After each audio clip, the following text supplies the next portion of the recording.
လူတွေကိုမဖြစ်မနေရွေးပေါင်းရလိမ့်မယ်ဘာဖြစ်လို့လဲဆိုတာမပြောခင်မှာကျွန်မအခုကယ်လီဖိုးနီးယားမှာကျွန်မအကြိုက်ဆုံးမြို့ဖြစ်တဲ့ Beverly Hills ကိုကျွန်မရောက်နေတယ်အမြဲတမ်းတစ်ခုခုပေါ့အလုပ်ကိစ္စပဲဖြစ်ဖြစ်ပွဲတွေပဲဖြစ်ဖြစ်ကျွန်မတို့ education တစ်ခုပဲဖြစ်ဖြစ်ကျွန်မတွေ့ကျင်တဲ့ community ဖြစ်ဖြစ်ဒီ Beverly Hills နားမှာပဲလာပြီးတော့ဆောင်လေးရှိတယ်သူသဖြင့် in person ပွဲတွေတွားခြင်းက in person events တွေ seminar တွေတွားခြင်းကကိုနဲ့စိတ်တူကိုတူတွေကိုတွေ့ဖို့အတွက် chance တွေအများကြီးရတယ်။ဘာဖြစ်လို့ကျွန်မကလူတွေကိုရွေးပေါင်းခိုင်းတာလဲဆိုတဲ့အခါကျတော့ငါကပိုသားတယ်သူကပိုနှိမ့်နေဆိုတဲ့အဲ့လိုမျိုးကျွန်မတို့ကနှိမ့်ချခြင်းနဲ့စိတ်နဲ့မဟုတ်ဘဲနဲ့စာကြောင်းလေးတစ်ခုကျွန်မပြပြမယ်။ You are directly influenced by the thoughts and desire of people around you.ပိုသွားပြီးတော့ပေါင်းသင်းနေတဲ့အပေါင်းအသင်းတွေလူတွေရဲ့အတွေးတွေသူတို့လိုချင်တဲ့ဆန္ဒတွေ desire တွေကကိုယ့်အပေါ်ကိုဓာတ်ရိုက်တက်ရောက်မှုရှိတယ်။ရှင်းရှင်းလေးပဲကျမတို့အပြင်မှာတော့မဟုတ်သေးဘူးဒီလိုမျိုး social media ပေါ်မှာတချို့ public figure လူတွေအများကြီး follow လုပ်ကြတယ်။သူတို့ပြောတဲ့အကြောင်းအရာတွေကလူတဦးတယောက်ကိုထိကြိုက်တယ်။အတင်းပြောတယ်။ဒီလူတယောက်နာမည်တော့တက်မပြောဘူးဒါပေမဲ့ဒီလူကိုပြောနေရဆိုတာသူလည်းသိတယ်ကိုလည်းသိတယ်။နော်အဲ့တော့ဒီ community ထဲမှာကိုကပို့ပြီးတော့ပြောတယ် thrive ဖြစ်တယ်ဒီလိုမျိုး community ထဲမှာနေရဆိုတဲ့အခါကျရင်ဒီလူတွေရဲ့အတွေးတွေလူတယောက်ကိုအပုတ်ချတယ်အဲ့ဒီဆန္ဒရှိရဆိုတဲ့အခါကျရင်လေကိုယ့်ရဲ့အတွေးထဲမှာလဲလူတွေကိုအပုတ်ချခြင်းစေစိတ်ဝေဖန်ခြင်းနဲ့စိတ်ရှုံချခြင်းနဲ့စိတ်ဒါတွေပဲပို့ပြီးတော့များလာလိမ့်မယ်ကျွန်မ in the future မှာလဲ in person events တွေပထမဦးဆုံးစင်ကာပူနဲ့ကျွန်မဒီနှစ်မှာပြန်စကြတယ် dates ကတော့ကျွန်မတို့ soon ပေါ့နော်ပြန်ထွက်မယ်ပေါ့နော်ကိုအခုပဲရပဲကြည့်မြန်မာနိုင်ငံစင်ကာပူ Malaysia Thai ရပဲဖြစ်ဖြစ်ဒီလူတယောက်ရှိကငါ learning တခုသူရှိရငါ energy တခု borrow လုပ်ချင်တယ်ဥပမာဒီအမျိုးသမီးတယောက်ကနော်သူ့ရဲ့ fitness ကသူ့ရဲ့ခန္ဓာကိုယ် transformation ကငါလိုချင်နေဆိုတဲ့အခါကျရင်လူပုဂ္ဂိုလ်တောင်ကြိုက်စရာမလိုဘဲနဲ့ဒီအမျိုးသမီး host လုပ်တဲ့ fitness event တွေဆိုတဲ့အခါကျရင်သွားမယ်ဘာလို့ဆိုတော့ तू ဘယ်လိုလုပ်ခဲ့တာလဲတော့အမေတယောက်လည်းဖြစ်တယ်လူခန္ဓာကိုယ်ကဒီလို fit ဖြစ်နေရဆိုတဲ့အခါ तू ဘယ်လိုလုပ်တာလဲငါသိချင်တယ်ဆိုတဲ့အခါကျရင်သူဖြစ်ပြီးသားခန္ဓာကိုယ်ကလုံးဝ fit ဖြစ်တယ် healthy ဖြစ်တယ် lifestyle ကိုက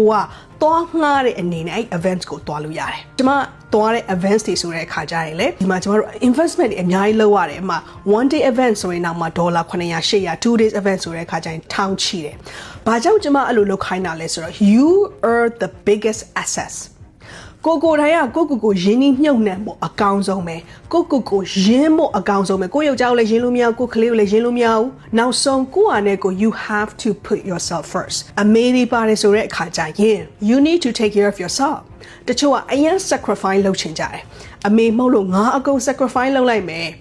သားသမီးတွေအတွက်ပဲငါကြည့်လိုက်မယ်ငါဖြစ်ချင်တဲ့ဆန္ဒတွေအနောက်ပို့လိုက်မယ်ဆိုတော့ကိုဖြစ်ချင်တဲ့ဆန္ဒတွေရှိတယ်ဆိုတဲ့အခါကျရင်ခလေးကိုအကြောင်းပြပြီးတော့ခလေးရဲ့အနောက်မှာကွယ်မနေနဲ့။ဘာကြောင့်လဲဆိုတော့ကိုက thrive ဖြစ်မှခလေးကလည်း thrive ဖြစ်မယ်။ခလေးတွေကအမြဲကြည့်နေတာကိုဘာလုံနေလဲဆိုတာကိုတို့ကကြည့်နေတာကိုပြောတဲ့အရာကိုနားထောင်တာထက်ကိုဘာလုံနေလဲကိုဘယ်လို action ယူနေလဲကိုလူတွေနဲ့ဘယ်လို communicate လုပ်လဲကိုဘယ်လို community တစ်ခုမှာဘယ် community နဲ့ကိုကပေါင်းသင်းဆက်ဆံမှုရှိတယ်လူတွေကိုဘယ်လိုရွေးပေါင်းလဲဘယ်လိုကိုယ့်ရဲ့အမေကဘယ်နေရာမှာ standard ရှိလဲကိုယ့်ရဲ့အဖေကဘယ်နေရာမှာ standard ရှိလဲဆိုတဲ့အရာကိုခလေးတွေကအကုန်လုံးစောင့်ကြည့်နေတာကိုသွားတဲ့ community ကကိုသွားတဲ့ event ကကိုနဲ့စိတ်တူကိုဆိုတဲ့အခါကျရင်ကိုလိုချင်တဲ့အရာတွေကလည်းဒီလိုမျိုးအခန်းထဲမှာရောက်သွားတယ်ဒီလူတွေရဲ့ပတ်ဝန်းကျင်ကိုရောက်သွားတယ်ဆိုတဲ့အခါကျရင်ကိုဖြစ်ချင်တဲ့အရာတွေကလည်းကျမတို့9လနဲ့ဖြစ်မယ်ဆိုရင်2ပတ်အတွင်းလည်းဖြစ်သွားမယ်9နှစ်နဲ့ဖြစ်မယ်ဆိုရင်တစ်နှစ်အတွင်းလည်းဖြစ်သွားမယ်အဲ့တော့ကိုဖြစ်ချင်တဲ့ desire တွေကိုယ့်ရဲ့ manifestation တွေကလည်းအဲ့ဒီလူကောင်းတွေကြားထဲမှာ the right peopleပတ်ဝန်းကျင်မှာကိုကနေလိုက်တဲ့အတွက်ကြောင့်မို့ဒီ the right people နဲ့ surround လုပ်လိုက်တဲ့အတွက်ကြောင့်မို့ကိုဖြစ်ချင်တဲ့ desire တွေပို့ပြီးတော့ပုံမြန်လာမယ်ကိုရှိမှလည်းဒီထက်ပို့ပြီးတော့ miracle တွေပို့ပြီးတော့ရောက်လာလိမ့်မယ် so please လူရွေးပေါင်းမှာလူတွေကိုစစ်ထုတ်ပြီးတော့ပေါင်းမှာကိုနေတဲ့အခုနိုင်ငံမှာပွဲတွေရှိတယ် events တွေရှိတယ် meet up တွေရှိတယ်ဆိုတဲ့အခါကျရင်သွားပါ it is so fun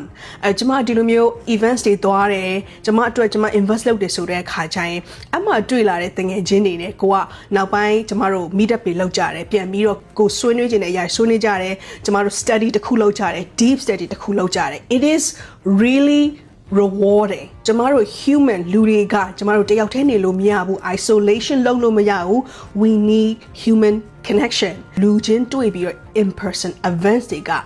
တကယ်ကို transformative ဖြစ်တယ်ကျမတို့ Zoom မှာသင်တာထက်တကယ် transformative ဖြစ်တယ်ဆိုတော့ကျမဒီနှစ်မှာစင်ကာပူနဲ့ပြန်ပြီးတော့ကျမစကျင်တယ်ဆိုတော့ stay tuned ဘန်ကောက်လည်းရောက်လာမယ်ဂျပန်လည်းရောက်လာမယ်ကျမအားလုံးနဲ့ in person event မှာဒီလိုမျိုးပြန်ဆောင်ကျင်တယ်ရမုံရေး course အသစ်တွေ new offer တွေဘယ်တော့လာမှာလဲဆိုပြီးတော့အမြင်မေးနေတဲ့အမတွေညီမတွေအတွက်သတင်းကောင်းက June မှာကျမ offer အသစ်တစ်ခုကျမထွက်ဖို့ရှိတယ်ဆိုတော့ဒီ offer အသစ်မထွက်ခင်မှာကျမအခု promotion လုပ်နေတဲ့ courses နှစ်ခုရှိတယ်နော် money in astrology မှာပတ်စံနဲ့ပတ်သက်ပြီးပါကိုပြောလဲပြီးရင်ကျမတို့ astrology basic ဖြစ်တဲ့ 7 key to astrology မှာကျမတို့အများကြီး topics တွေ cover လုပ်ထားတယ်နော်အဲ့တော့ကိုကမူလာကို join ကျင်နေဆိုရင်ဒီ video ရဲ့ comment အောက်မှာ big money လို့ရေးသွား7 keys ကို join နေတယ်ဆိုတဲ့အခါကျရင်ဒီ video အောက်မှာ lucky 7ဆိုပြီးတော့ရေးသွားပေးဒီ courses နှစ်ခုလုံးကကျမရှိမှာအရန်ကို popular ဖြစ်တဲ့ courses တွေအဲ့တော့ new offer မလာခင်မှာကျမနဲ့ keep up လုပ်ချင်တယ်အခုမှပထမဦးဆုံးအဲ့ဒီ new for offer ကိုလည်း join နေတယ်ဆိုရင် entry အနေနဲ့ဒီ courses တစ်ခုကို consider လုပ်ပါကျွန်မ courses တွေက affordable ဖြစ်အောင်ကျွန်မလုပ်ထားပဲ price တွေကိုကျွန်မလုံးဝအသကုန်ကြီးတင်ထားရတဲ့မှာကျွန်မမပါဘူးအဲ့တော့အားလုံးကို accessible ဖြစ်စေချင်တယ်အားလုံးကို thrive ဖြစ်စေချင်တယ်အားလုံးကို grow ဖြစ်စေချင်တယ် because you are directly influenced by the thoughts and desire of people around you ကိုကြည်နေတဲ့သူကိုပေါင်းသင်းနေတဲ့သူကိုသွားပြီးတော့ဆက်ဆက်နေတဲ့ community ကြောင့်ကိုဘဝက